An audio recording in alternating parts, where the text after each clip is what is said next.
having to ensure that, yes, the Constitution requires that every person has a right to access the highest quality of care?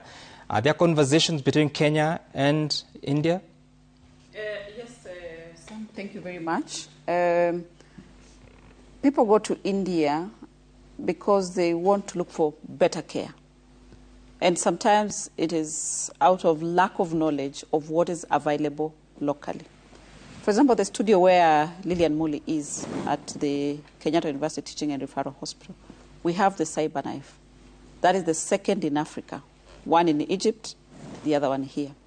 While Kenyans are trooping to India, I have been informed that we have a list of 2,004 patients waiting to use the cyber knife.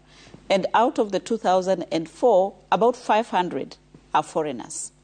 So for me, I want, as Kenyans, one, to cultivate a culture of being able to accept our own solutions, our homegrown solutions. Some allow me to speak about the bigger picture in terms of healthcare management. This is where we need universal health coverage.